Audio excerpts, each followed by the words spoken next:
2022 vacation വന്ന സമയത്ത് എന്റെ വൈഫിന്റെ ഫോണിൽ ഒരു ഗാലറി വാൾട്ട് കണ്ടു. അതായത് ഒരു സ്റ്റോറി നിങ്ങൾ ഇട്ടിട്ട് അതിന് വന്ന ഒരു ഇതിന്റെ അടിയിൽ നിങ്ങൾ ഇട്ട കമന്റാ. എന്റെ സിസ്റ്ററെ ഞാൻ വർഷത്തിൽ 1 മാസമാണ് നാട്ടിൽ വരുന്നത്. ഇവിടെ നടക്കുന്ന കാര്യങ്ങളൊന്നും ഞാൻ അറിയുന്നില്ല. ഇവൻ എന്റെ ലൈഫിലാണ് കളിച്ചത്. അത് എന്ത് അടിസ്ഥാനത്തിലാണ് നിങ്ങൾ പറഞ്ഞത്? ഒരു പക്ഷെ ഞങ്ങളുടെ ആക്സിഡന്റിന്റെ കാരണം ഇവരാണെന്ന് സംശയിക്കുന്നു. അതുകൊണ്ടാണ് ഞാൻ ഈ പോസ്റ്റ് ഇട്ടത്. അപ്പൊ അതെങ്ങനെ നിങ്ങൾക്ക് പറയാൻ പറ്റും? ഈ നിങ്ങൾ തന്നെ പറഞ്ഞു നിങ്ങൾ സ്മോൾ അടിച്ചിട്ടുണ്ടായിരുന്നു, പോയി മറിഞ്ഞു വീണു. അപ്പൊ അതിനെ ഒരു ശേഷം ഒരു പോസ്റ്റ് ഇട്ടിട്ട് നിങ്ങൾക്ക് സംശയരോഗം ഞാൻ പറഞ്ഞു എങ്ങനെ അതിനെല്ലാം നിങ്ങൾക്ക് സാധൂകരിക്കാൻ പറ്റും? ഞാനൊരു കാര്യം ചോദിച്ചോട്ടെ, ഞാൻ ഈ ഒരു വിഷയം 2022 ഞാൻ വെക്കേഷൻ വന്ന സമയത്ത് എന്റെ വൈഫിന്റെ ഫോണിൽ ഒരു ഗാലറി വാൾട്ട് കണ്ടു.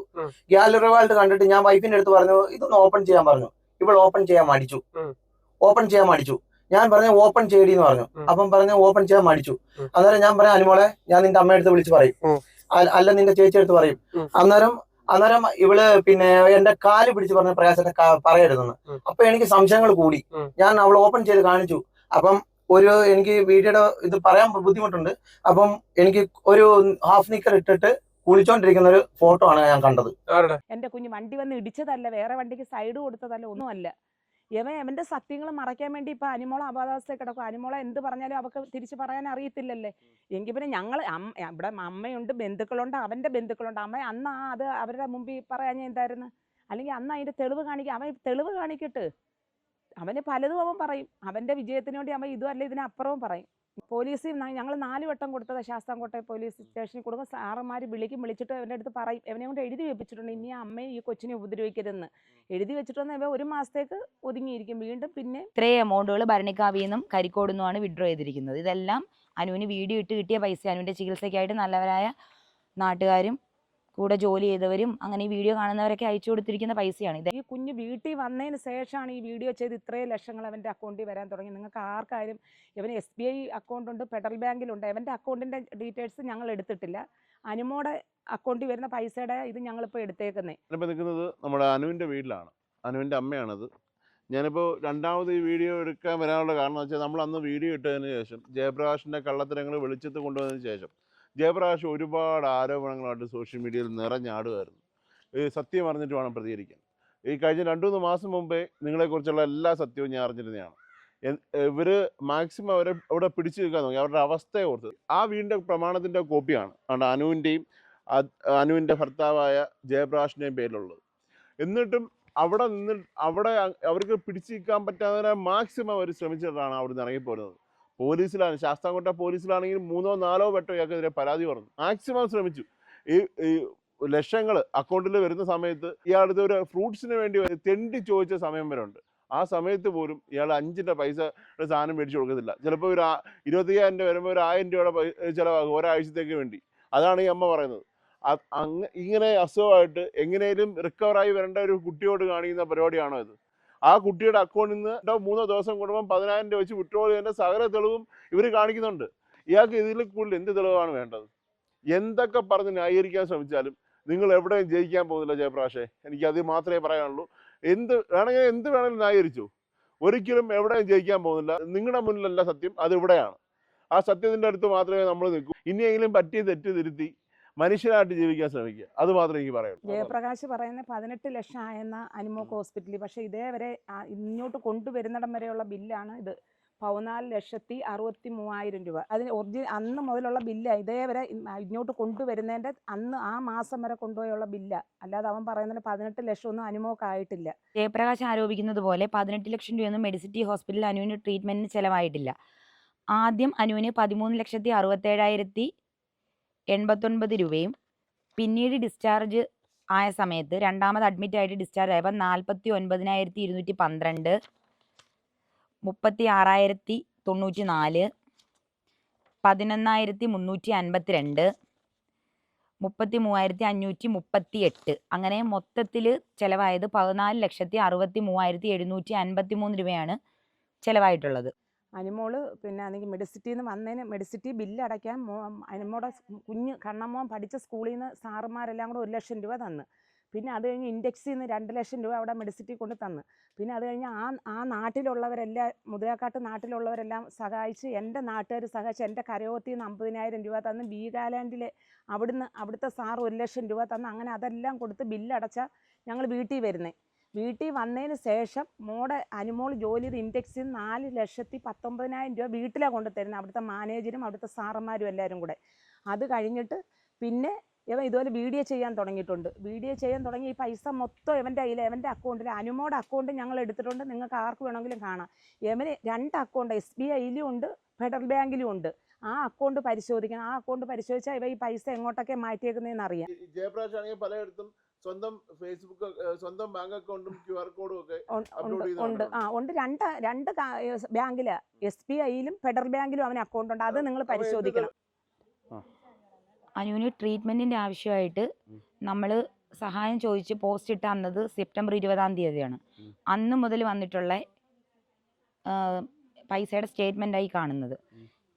ഇതിനകത്ത് ക്രെഡിറ്റ് ആവുന്ന തുകകളാണ് ഇത് ഇത്രയും. ഇതിനകത്ത് ഡെബിറ്റ് ആയത് ഈ പൈസ നമ്മൾ ബില്ലടയ്ക്കാൻ വേണ്ടിയിട്ട് എടുത്തതാണ്. അതിനുശേഷം പിന്നെ എടുത്തിട്ടില്ല. കാർഡും കൊണ്ട് ജയപ്രകാശിൻ്റെ കയ്യിലായിരുന്നു കാർഡ്. പുള്ളി അതുകൊണ്ട് വീട്ടിൽ പോകും. അതിനുശേഷം ജയപ്രകാശ് ആരോപിക്കുന്നത് പോലെ കാർഡ് ജയപ്രകാശിൻ്റെ കയ്യിലായിരുന്നുള്ള ഏറ്റവും വലിയ തെളിവാണ് ഈ സ്റ്റേറ്റ്മെൻറ്റ്. അനുവിനെ 20-ാം തീയതി മുതലാണ് നമ്മൾ അനുവിന് ചികിത്സാ സഹായം ചോദിച്ചു ഫേസ്ബുക്കിൽ പോസ്റ്റ് ഇടുന്നത്. അതും ചികിത്സാ സഹായം ചോദിച്ചാൽ, വീഡിയോ ചെയ്തിട്ടല്ല, ചികിത്സാ സഹായം ചോദിച്ച് അനുവിൻ്റെ ഫോട്ടോ വെച്ചൊരു പോസ്റ്റ് ഇടുന്നത്. അതിനുശേഷം വന്ന പൈസയാണ് ഇതൊക്കെ. ഇതിൽ നിന്ന് 1 രൂപ പോലും അല്ലാതെ വിഡ്രോ ചെയ്തിട്ടില്ല. അതുകൊണ്ട് എല്ലാം ക്രെഡിറ്റാണ്, ഒന്നുപോലും ഡെബിറ്റ് ആയിട്ടില്ല, എല്ലാം ക്രെഡിറ്റാണ്. പിന്നെ ജയപ്രകാശിനോട് ബില്ലടയ്ക്കണം എന്ന് പറയുമ്പോൾ കാർഡും കൊണ്ട് വരുമ്പം 50,000 രൂപ ട്രാവൻകൂർ മെഡിസിറ്റിയുടെ പേരിൽ അടച്ചിട്ടുണ്ട്. പിന്നീട് കാർഡ് തിരിച്ചു കൊണ്ടുപോകും. പിന്നെയും അതിൽ നിന്നൊന്നും ഡെബിറ്റ് ആയിട്ടില്ല, എല്ലാം ക്രെഡിറ്റ് ആണ്, ഡെബിറ്റ് അല്ല ക്രെഡിറ്റ് ആണ്. പിന്നീടും ബില്ലടയ്ക്കണമെന്ന് പറഞ്ഞപ്പം കാർഡും കൊണ്ടുവന്നു, 70,000 രൂപ കാർഡിൽ അടച്ചു. പിന്നെയും കാർഡ് തിരിച്ചു കൊണ്ടുപോകുന്നു,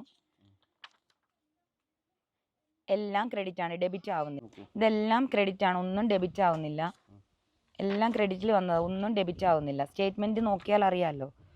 പിന്നെയും ബില്ലടയ്ക്കണമെന്ന് പറയുമ്പം കാർഡും കൊണ്ടുപോയി 75,000 രൂപ ട്രാവൻകൂർ മെഡിസിറ്റിയുടെ പേരിൽ, പിന്നെയും 10,000 രൂപ ട്രാവൻകൂർ മെഡിസിറ്റിയുടെ പേരിൽ,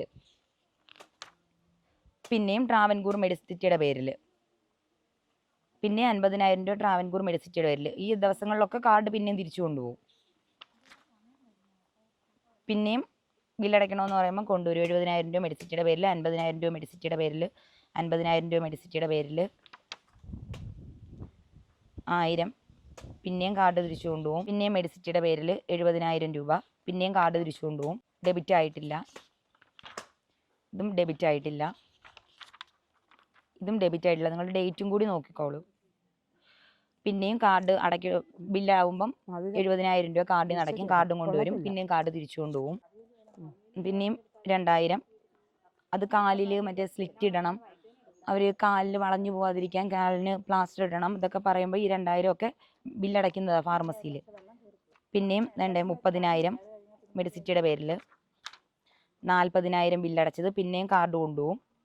പിന്നെ 38,000 രൂപ മെഡിസിറ്റിയുടെ ബില്ലടച്ചത്, 23,000 രൂപ മെഡിസിറ്റിയുടെ ബില്ലടച്ചത്. ഇവിടം വരെയാണ് അനുവിന് ചികിത്സാ സഹായം എന്നുള്ള രീതിയിൽ. അതായത് നവംബർ 3-ാം തീയതി വരെയാണ് അക്കൗണ്ടിൽ ക്യാഷ് വന്നിരിക്കുന്നത്. നവംബർ 6-ാം തീയതി അനുവിനെ മെഡിസിറ്റിയിൽ നിന്ന് ആദ്യം 45 ദിവസത്തെ ആശുപത്രിവാസത്തിന് ശേഷം ഡിസ്ചാർജ് ചെയ്തത് 6-ാം തീയതിയാണ്. ഈ 6-ാം തീയതി കഴിഞ്ഞിട്ട് പിന്നീടാണ് ജയപ്രകാശ് എന്ന് പറയുന്ന അനുവിൻ്റെ ഭർത്താവ് അനുവിനെ വെച്ച് വീഡിയോ ഇട്ട് സോഷ്യൽ മീഡിയ വഴി പൈസ പിരിക്കാൻ തുടങ്ങിയത്. അതിനകത്ത് അനുവിൻ്റെ അക്കൗണ്ട് നമ്പർ, ജയപ്രകാശിൻ്റെ SBI, ഫെഡറൽ ബാങ്ക് എന്നീ 3 അക്കൗണ്ടുകളും അതിൻ്റെ ഗൂഗിൾ പേയും സ്കാനറും കൊടുത്ത പൈസ പിരിച്ചിട്ടുള്ളത്. അപ്പം വന്ന ക്രെഡിറ്റും ഡെബിറ്റുമാണ് ഇനി കാണുന്നത്. ഇതൊക്കെ അനുവിനെ വീട്ടിൽ കൊണ്ടുവന്നിട്ട് ഭരണിക്കാവിൽ നിന്ന് എടുത്തിട്ടുള്ളതാണ്.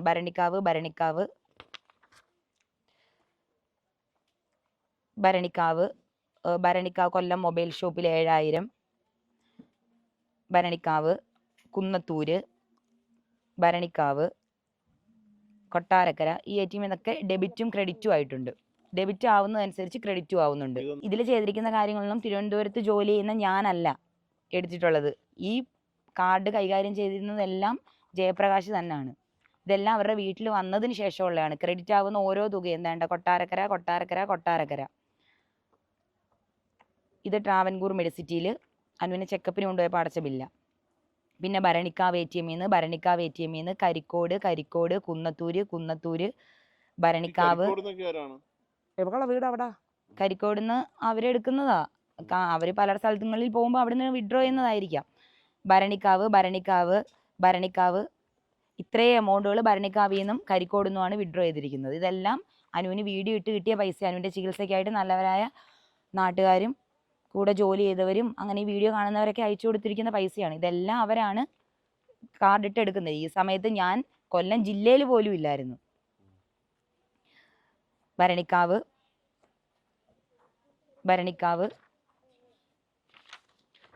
വേണ്ടേ, ഭരണിക്കാവ് ATM ന്ന് 10,000 ഡെബിറ്റ് ആയിട്ടുണ്ട്. എൻ്റെ 36,000 ഡെബിറ്റ്, 10,000 ഡെബിറ്റ്. പിന്നീട് എടുത്തിട്ടില്ല, പിന്നീട് കുറച്ച് നാളെ എടുത്തിട്ടേ ഇല്ല. പിന്നെ എടുക്കുന്നത് പിന്നെ 2 പ്രാവശ്യമായിട്ട് 20,000, പിന്നെ ഒരു 10,000, പിന്നെ ഒരു 5,000, പിന്നെ കുറച്ച് നാളത്തേന് എടുത്തിട്ടില്ല. ഒരു 3-4 ദിവസത്തേന് പിന്നെ എടുത്തിട്ടില്ല. പിന്നെ 10,000, പിന്നെ 14,000. ആ കാർഡിൽ അനുവിൻ്റെ കാർഡിന് ഡെബിറ്റ് ആയിട്ടുള്ളതാണ്. 10,000, 5,000 പേരയം ജംഗ്ഷൻ കുണ്ട്രയെന്ന് 5,000. പിന്നീട് ഈ ഡേറ്റുകളിലൊന്നും എടുത്തിട്ടില്ല. പിന്നീട് ഭരണിക്കാവിൽ നിന്ന് 10,000, മെഡിസിറ്റിയിൽ 11,000, കൊല്ലത്ത് ATM ന്ന് 10,000 വെച്ച് 4 പ്രാവശ്യം 40,000. ഇതിനകത്ത് ആകപ്പാടെ ചെലവാക്കിയത് മെഡിസിറ്റി മാത്രമേ ഉള്ളൂ. മെഡിസിറ്റിയിലേ ഉള്ളതേ ഉള്ളൂ അനുവിന് ചിലവാക്കിയത്. പിന്നീട് കരിക്കോട് നിന്ന് 10,000, കരിക്കോട് നിന്ന് 4 പ്രാവശ്യമായിട്ട് 10,000 വെച്ച് 40,000 ഒരൊറ്റ ദിവസം തന്നെ വിഡ്രോ ചെയ്യുന്നതാണ്. പിന്നെ 2,400. പിന്നെ വേണ്ട ഫെബ്രുവരി 14-ാം തീയതി ജയപ്രകാശിന് ട്രീറ്റ്മെൻറ്റിന് പോകുന്ന ഗംഗാ ഹോസ്പിറ്റൽ കോയമ്പത്തൂർ 75,000. പിന്നെ അതിന് 15-ാം തീയതിയും ഗംഗാ ഹോസ്പിറ്റലിൽ 30,000. ഇതെല്ലാം അനുവിൻ്റെ ചികിത്സയ്ക്ക് വരുന്ന പൈസ അവരുടെ ചികിത്സയ്ക്കും പിന്നെ അവർക്ക് ടൂർ പോകാനും അവരുടെ വ്യക്തിപരമായ കാര്യങ്ങൾക്കും ഉപയോഗിച്ചിട്ട്. ഈ കോയമ്പത്തൂരൊക്കെ ഞാനാണോ ചികിത്സയ്ക്ക് പോയത് ഈ 75,000 30,000 രൂപയൊക്കെ ചിലവാക്കിയിട്ട്? പിന്നെ ശാസ്താംകോട്ട ATM ന്ന് 10,000 വെച്ച് 4 പ്രാവശ്യം 40,000. പിന്നെ ഭരണിക്കാവ് ATM ന്ന് 10,000 വെച്ച് 4 പ്രാവശ്യമായിട്ട് 40,000. എല്ലാം 1-2 ദിവസത്തെ ഗ്യാപ്പിലാണ് എടുക്കുന്നത്. അവിടുന്ന് ഇതെന്താണെന്ന് എനിക്ക് കൃത്യമായിട്ട് അറിയത്തില്ല, ഏതോ റിസോർട്ടോ അങ്ങനെ എന്തോ ആണ്. അവിടെ ഒരു 5,000 ബില്ല് പേ ചെയ്തിരിക്കുന്നത്. പിന്നെ 10,000, 5,000 ഇത്രയും രൂപ. പിന്നെ വേണ്ട 20,000 ട്രാൻസാക്ഷനാണ്. കണ്ട് ഇത് എൻ്റെ അനുമോടെ പേർക്കുള്ള ആധാര. എൻ്റെ അനുമോടെ പേർക്കുള്ള ആധാരം. ഈ വീടും വസ്തു എൻ്റെ അനുമോടെ പേർക്കും കൂടെ ഉള്ളത്. ആ വീട്ടിൽ നിന്നാണ് ഇവൻ ഞങ്ങളെ അടിച്ചിറക്കിയേക്കുന്നത് എൻ്റെ കുഞ്ഞിനെ. ഇപ്പം ഇവനും എൻ്റെ അച്ഛനും അമ്മയും ഇവനും അതിൽ താമസം. പിന്നെ ഇതുപോലെ ഞങ്ങളെല്ലാ ത്യാഗങ്ങളും അനുഭവിച്ചെന്ന് പറഞ്ഞാൽ എൻ്റെ വീട്ടിലോട്ട് വരാൻ വഴിയില്ല. ഞങ്ങൾക്ക് വഴിയുടെ സൗകര്യം ബുദ്ധിമുട്ടുണ്ട്. ഒരു വണ്ടി മുറ്റത്ത് വരത്തില്ല. പിന്നെ അതുപോലെ ഇവിടെ വന്നാൽ അവർക്ക് അന്വേഷിച്ച് കൊടുക്കാൻ ആരുമില്ല. ഈ കുഞ്ഞിന് ഒരാൾ 20,000 രൂപ കൊടുക്കുമ്പോൾ 25,000 പിന്നെ പല പൈസകളും അവന് വീട്ടിൽ കൊണ്ടുവന്ന് കൊടുത്തിട്ടുണ്ട്. പലരും വീട്ടിൽ കൊണ്ടുവന്ന് കൊടുത്തു. ഈ അക്കൗണ്ടിലല്ലാതെ ആ നാട്ടുകാരെ എല്ലാം കൊണ്ടുവന്ന് പൈസ കൊടുത്തിട്ടുണ്ട്. അതെല്ലാം അവൻ്റെ അച്ഛൻ്റെയും അമ്മയുടെയും എവൻ്റെയും കയ്യിലാണ് കൊടുക്കുന്നത്. കൊടുത്തിട്ട് ഒരാൾ 25,000 രൂപ കൊണ്ട് കൊടുക്കുമ്പോഴായിരിക്കും അനുമോക്ക് 1,000 രൂപയുടെ സാധനം മേടിച്ചിട്ട് നമ്മളോട് പറയും ഇത് ഇനി ഒരാഴ്ച വരെ മേടിക്കാൻ പൈസ ഇല്ല, ഇതും കൊണ്ട് നിന്നോളാം. നമ്മൾ 100 വട്ടം പറയുമ്പോഴായിരിക്കും അതിന് 1 കിലോ ആപ്പിളോ അല്ലെങ്കിൽ അതിന് തലയിൽ തേക്ക എണ്ണ. ഇപ്പം ഇങ്ങോട്ട് വരുന്നതിന് ഒരാഴ്ചയ്ക്ക് മുമ്പ് കുഞ്ഞിന് തലയിൽ തേക്ക എണ്ണയില്ല. ഞാൻ പറഞ്ഞു പ്രകാശം ഒരു 100-300 രൂപ കഴിഞ്ഞ് അവൾക്ക് പോയി കോട്ടക്കിൽ പോയി എണ്ണ മേടിക്കാൻ. എന്ന് പറഞ്ഞ് അവൻ പറഞ്ഞു പൈസ ഇല്ല, എണ്ണ തേക്കണ്ടെന്ന് പറഞ്ഞ്. ഇങ്ങനെയുള്ള ഒരുത്തൻ്റെ കൂടെ ഞങ്ങൾ ഈ 10 മാസം ജീവിച്ചുകൊണ്ടിരുന്നത്. ഇവൻ ഞങ്ങളെ നിരന്തര ഉപദ്രവവും പിന്നെ ഞങ്ങൾ ഇങ്ങോട്ട് വരാൻ മടി കാണിച്ച് വഴിയുടെ സൗകര്യം നിങ്ങൾക്ക് കാണുമ്പോൾ അറിയാം വഴിയില്ല. എൻ്റെ കുഞ്ഞിൻ്റെ വീടോ ഒന്നുമല്ല എനിക്ക് വേണ്ടുന്നത്, എൻ്റെ കുഞ്ഞിൻ്റെ ജീവനായിരുന്നു വേണ്ടുന്നത്. അങ്ങനെ ഉണ്ടെങ്കിൽ ഞങ്ങൾക്ക് ആ വീട്ടിൽ നിന്ന് ഇറങ്ങണ്ടായിരുന്നല്ലോ. എൻ്റെ മോക്കുള്ള പേർക്കുള്ള വീടാണ്. അവൻ്റെ അച്ഛനും അമ്മയ്ക്കും വേറെ 2 വീടുണ്ട്, വേറെ 14 സെൻറ്റ് വസ്തുവുണ്ട്. ഇവരതെല്ലാം കളഞ്ഞിട്ടാണ് ഇവിടെ വന്ന് താമസിക്കുന്നത്. അന്നേരം എനിക്ക് വീടോ അവൻ്റെ സ്വത്തോ മുതലോ വേണമെങ്കിൽ എൻ്റെ കുഞ്ഞിനെയും കൊണ്ട് അവിടെ നിന്ന് ഇറങ്ങണ്ടായിരുന്നല്ലോ. എല്ലാ സൗകര്യത്തിലും വെച്ചൊരു വീടാണ്. ഞാൻ കഷ്ടപ്പെട്ട് 25 പവനും 6 ലക്ഷം രൂപയും കൊടുത്ത്. അന്നേരം എനിക്ക് ആ വീടല്ല വലുത്, എൻ്റെ കുഞ്ഞിൻ്റെ ജീവൻ, എൻ്റെ കുഞ്ഞിൻ്റെയും ജീവൻ. അങ്ങനെ ഞങ്ങളുള്ള സൗകര്യത്തിൽ ഞങ്ങളുടെ നെല്ലിക്കുന്നത്ത് വീട്ടിൽ വന്ന് ഞങ്ങളിപ്പോൾ താമസിക്കുന്നത്. അല്ലാതെ ഞങ്ങൾക്ക് അവൻ്റെ സ്വത്തും വേണ്ട, വകയും വേണ്ട, മുതലും വേണ്ട. അവൾക്ക് സംസാര ഓർമ്മയും കിട്ടണം. എന്നും മെഡിസിറ്റി കൊണ്ടുവന്നതിൻ്റെ തലേന്ന് അവരുടെ വീട്ടിൽ ഭയങ്കര വഴക്കാണ്. ഇവ ഓരോ ആക്ഷേപങ്ങൾ പറഞ്ഞിട്ട് പറയും, നിൻ്റെ മോളെ വേണമെങ്കിൽ കൊണ്ടു, എൻ്റെ പൈസ ഇല്ല, നിൻ്റെ മോക്ക് വേണ്ടി കിട്ടിയത് മൊത്തവും ചിലവായി. ഈ കുഞ്ഞ് വീട്ടിൽ വന്നതിന് ശേഷമാണ് ഈ വീഡിയോ ചെയ്ത് ഇത്രയും ലക്ഷങ്ങൾ അവൻ്റെ അക്കൗണ്ടിൽ വരാൻ തുടങ്ങി. നിങ്ങൾക്ക് ആർക്കായാലും ഇവന് SBI അക്കൗണ്ടുണ്ട്, ഫെഡറൽ ബാങ്കിലുണ്ട്. അവൻ്റെ അക്കൗണ്ടിൻ്റെ ഡീറ്റെയിൽസ് ഞങ്ങൾ എടുത്തിട്ടില്ല. അനുമോടെ അക്കൗണ്ടിൽ വരുന്ന പൈസയുടെ ഇത് ഞങ്ങളിപ്പോൾ എടുത്തേക്കുന്നത്. നിങ്ങൾ പരിശോധിക്കണം. അതെല്ലാവരും ഈ കാണുന്ന കാണികളെല്ലാം അത് ചെക്ക് ചെയ്ത് അവൻ്റെ അക്കൗണ്ടിൽ വന്ന പൈസ എങ്ങോട്ടൊക്കെ മാറ്റിയിട്ടുണ്ടെന്ന് നിങ്ങളത് ചോദിക്കണം. അനുമോളുടെ അക്കൗണ്ട് മാത്രം അനുവിൻ്റെ അക്കൗണ്ട് മാത്രത്തിൻ്റെ ഡീറ്റെയിൽസാണ് ഞങ്ങൾ എടുത്തേക്കുന്നത്. അവന് ഫെഡറൽ ബാങ്കിൽ SBIയിലും അക്കൗണ്ട് ഉണ്ട്. അത് നിങ്ങൾക്ക് ആർക്ക് വേണമെങ്കിലും പരിശോധിക്കാം. അതിൽ ലക്ഷങ്ങൾ വന്നവ മാറ്റിയിട്ടുണ്ട്. എന്നിട്ട് ഈ കുഞ്ഞിനെ മെഡിസിറ്റി കൊണ്ടുപോകാൻ പോലീസിൽ ഞങ്ങൾ 4 വട്ടം കൊടുത്തത്. ശാസ്താംകോട്ടെ പോലീസ് സ്റ്റേഷനിൽ കൊടുക്കും. സാറന്മാർ വിളിച്ചിട്ട് അവൻ്റെ അടുത്ത് പറയും, അവനെ കൊണ്ട് എഴുതി വെപ്പിച്ചിട്ടുണ്ട്, ഇനി അമ്മയെ ഈ കൊച്ചിനെ ഉപദ്രവിക്കരുതെന്ന് എഴുതി വെച്ചിട്ട് വന്നാൽ ഇവ 1 മാസത്തേക്ക് ഒതുങ്ങിയിരിക്കും. വീണ്ടും പിന്നെ അനുവിനെ കുറിച്ച് അവനു കാമുകന്മാരുണ്ടെന്ന് പറഞ്ഞ് ഈ അബോധാവസ്ഥയിൽ കിടക്കുന്ന കുഞ്ഞിനെ ഇട്ടിട്ട് 3-5 മിനിറ്റ് കഴിഞ്ഞ് ലോകരെല്ലാം കാണുമ്പോൾ ഡിലീറ്റ് ചെയ്യും. അങ്ങനെ ഉണ്ടെങ്കിൽ അവൻ ബന്ധുക്കളായ ഞങ്ങളുണ്ട്, എല്ലാവരും ഉണ്ട്, അവൻ്റെ അച്ഛനും അമ്മയും ഉണ്ട്. അവരെ ഇത് ബോധിപ്പിക്കണമായിരുന്നു. ഇവൻ ഈ അബോധാവസ്ഥയാകുമ്പോഴാണ് പറയുന്നത് അനുമോക്ക് കാമുകന്മാരുണ്ടെന്ന്. ആ തെളിവ് അവൻ ഞങ്ങൾ വിശ്വസിക്കാം. അവൻ തെളിവ് തരട്ടെ. അവൻ്റെ തെളിവുകൾ ഞങ്ങളുടെ മുമ്പിൽ ഇത്രയുണ്ട്, ഞങ്ങൾ നിരത്തിയിട്ടുണ്ട്, സത്യസന്ധമായുള്ള തെളിവുകൾ. ഞാൻ എൻ്റെ കുഞ്ഞ് അങ്ങനെ ഉണ്ടെങ്കിൽ അവ ഒരു തെളിവ് തരട്ടെ. അല്ലെങ്കിൽ എൻ്റെ കുഞ്ഞിൻ്റെ കൂടെ പഠിച്ചവരുടെ പറയട്ടെ. എൻ്റെ മോള് കോളേജിൽ അവൻ 2 വർഷം മുമ്പുള്ളവനാണ്. ഇവൻ ഒരു ഭർത്താവില്ലേ, അവനത് തെളിവ് കാണിക്കാനുള്ള ബാധ്യത ഇവനില്ലയോ? ഇവനില്ലയോ പൈസ ഉണ്ടാക്കാൻ? അത് തന്നെ എവൻ്റെ സത്യങ്ങൾ മറയ്ക്കാൻ വേണ്ടി ഇപ്പൊ അനുമോക്ക് വേണ്ടി ഇത് പറയും. 2 വർഷത്തിന് മുമ്പ് ഇത് കേൾക്കുന്ന സഹോദരങ്ങൾക്ക് അറിയാം. 2 വർഷത്തിന് മുമ്പ് ഈ അബോധാവസ്ഥയിൽ കിടക്കുന്ന കുഞ്ഞുണ്ടെങ്കിൽ ഇവനൊരു ചെറുപ്പക്കാരനാണെങ്കിൽ അവൻ ആ തെളിവുകൾ കാണിക്കട്ടെ. അവൻ തെളിവ് കാണിക്കട്ടെ.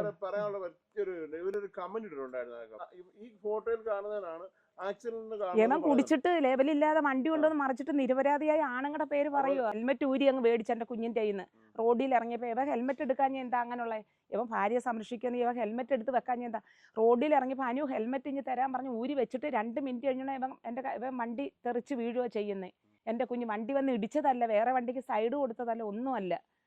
അവൻ്റെ സത്യങ്ങൾ മറയ്ക്കാൻ വേണ്ടി ഇപ്പം അനുമോളെ അബോധാവസ്ഥയിൽ കിടക്കും. അനുമോളെ എന്ത് പറഞ്ഞാലും അവൾക്ക് തിരിച്ച് പറയാൻ അറിയത്തില്ലല്ലേ. എങ്കിൽ പിന്നെ ഞങ്ങൾ ഇവിടെ അമ്മയുണ്ട്, ബന്ധുക്കളുണ്ട്, അവൻ്റെ ബന്ധുക്കളുണ്ട്. അമ്മ അന്ന് അത് അവരുടെ മുമ്പിൽ പറയാൻ എന്തായിരുന്നു? അല്ലെങ്കിൽ അന്ന് അതിൻ്റെ തെളിവ് കാണിക്കുക. അവൻ തെളിവ് കാണിക്കട്ടെ. അവന് പലതും അവൻ പറയും. അവൻ്റെ വിജയത്തിന് വേണ്ടി അവൻ ഇതും അല്ല ഇതിനപ്പുറവും പറയും. ഞങ്ങൾ അവിടെ കിടന്ന് അനുഭവിച്ച ദ്രോഹം എനിക്കും എൻ്റെ മോക്കും അറിയാം.